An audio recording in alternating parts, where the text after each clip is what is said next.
Hello বন্ধুরা, আশা করি আপনারা সবাই ভালো আছেন। আমিও ভালো আছি। যারা ইউটিউব থেকে দেখছেন welcome to my channel Sangeeta Tania's kitchen. যারা ফেসবুক দেখছেন welcome to my page Sangeeta Tania's kitchen. আজ আমি বানাবো আমলার মোরব্বা। অবশ্যই ভিডিওটা শুরু থেকে শেষ পর্যন্ত দেখবেন। কেমন হচ্ছে অবশ্যই কমেন্টে জানাবেন। আমলা এখন খাওয়া খুবই ভালো, কারণ আমলার মধ্যে প্রচুর পরিমাণে ভিটামিন সি আছে এবং এটা খেলে প্রচুর ইমিউনিটি পাওয়ার বাড়তে পারে। চলুন কীভাবে বানাচ্ছে আর কী কী লাগছে চলুন দেখে নিই। আমি আমলার মোরব্বা বানানোর জন্য 500 গ্রামের মতো আমলা নিয়ে নিয়েছি। সেটাকে ভালো করে আগে ধুয়ে নিয়েছিলাম। আমলাটা আমি বড় বড় সাইজের নিয়েছি। আর এবার আমি আমলাটা গায়ে ছোট ছোট ছিদ্র করে নেব। এবার আমি একটা কাঁটা চামচ নিয়েছি, এটার মধ্যে ভালো করে আমি ছিদ্র করবো একদম ভিতর পর্যন্ত, কারণ যখন এটা চিনির শিরার মধ্যে এটা ফুটবে তখন যেমন পুরো চিনির শিরাটা আমলার ভিতরে যায়।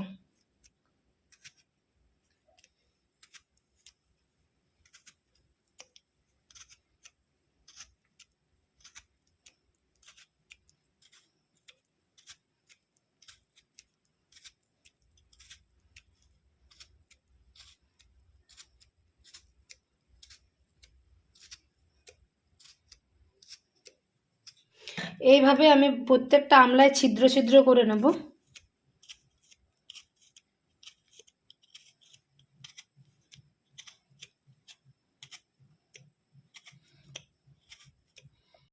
আমি পুরো আমলাগুলোর গায়ে ছিদ্র ছিদ্র করে নিয়েছি। এবার আমি গ্যাসটা জ্বালিয়ে নিলাম আর চাপিয়ে দিলাম একটা হাঁড়িতে জলটাকে আমি ভালো করে গরম করে নিচ্ছি। ফুটে উঠেছে। এরপর আমি আমলাগুলো দিয়ে দেবো। আমলাগুলো দিয়ে জলটাতে কিন্তু আমি আমলাগুলো ফোটাবো না। এবার আমি গ্যাসটা অফ করে দিচ্ছি। আমার আমলা সব দেওয়া হয়ে গেছে। আর দিয়ে দেবো ছোট্ট একটা ফিটকিরির টুকরো। এটা বাজারে সবসময় পাওয়া যায়। এটা দিলে কি আমলার মধ্যে যে একটা তেতো বা কষা ভাব থাকে সেটা চলে যাবে। এবার এই গরম জলের মধ্যে আমলাগুলো দিয়ে আমি 1 ঘন্টার মতো রেখে দেবো। ফিরে আসছি 1 ঘন্টা পর। 1 ঘন্টা পরে আমি ফিরে এলাম। 1 ঘন্টা মতো এটা আমি গরম জলে ভিজিয়ে রেখেছিলাম আমলাগুলো। তখন আমলাগুলো অনেকটাই সফট হয়ে গেছে। এবার আমলাগুলো আমি একটা অন্য জায়গায় তুলে নিচ্ছি।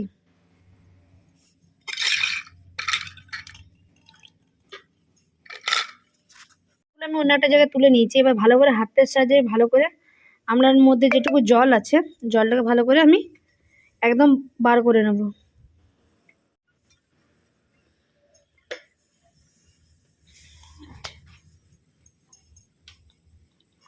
এবার ভালো করে আমি আমলার মধ্যে থেকে যেটুকু জল থাকবে একদম হাতের সাহায্যে টিপে টিপে গোটা জলটা বার করে নেব।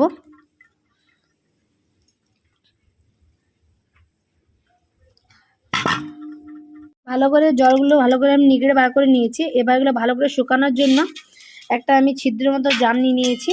তার মধ্যে সব আমলাগুলো দিয়ে দিচ্ছি। এগুলো ভালো করে রোদে আমি 3-4 ঘন্টার মতো শুকিয়ে নেব ভালো করে। ফিরে আসছি 3-4 ঘন্টা পর। এগুলো ভালো করে আমি জলগুলো একদম শুকিয়ে নিয়েছি। রোদে 3-4 ঘন্টার মতো আমি রেখেও ছিলাম, একদম শুকনো হয়ে গেছে। এবার আমি চিনির শিরাটা তৈরি করে নিচ্ছি। এখানে আমি 1 বাটির মতো চিনি দিলাম। আর ওই বাটির মাপেই আমি 1 বাটি জল দিয়ে দেবো। চিনি আর জল দেওয়া হয়ে গেছে। এবার আমি গ্যাসটাকে অন করে নিচ্ছি। লো টু মিডিয়াম আছে। আমি ভালো করে চিনিটাকে গলিয়ে নেব। এবার আমি ভালো করে চিনিটা মিশিয়ে নিচ্ছি।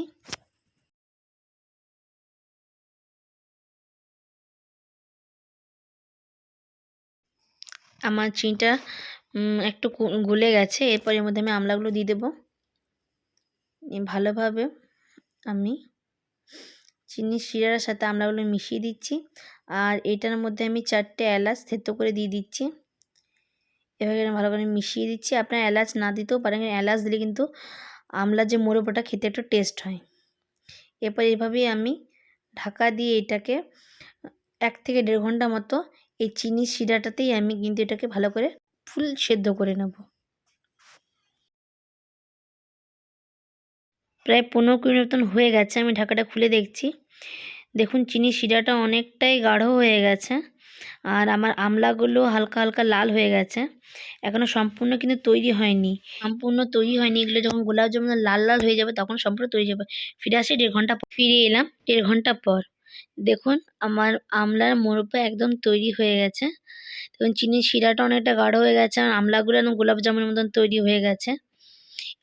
পর আমি গ্যাসটা অফ করে দেবো। আর এবার দেখে নেব আমি যে আমলাটা কতটা সেদ্ধ হয়েছে, আমলার মধ্যে কেমন শিরাটা ঢুকেছে।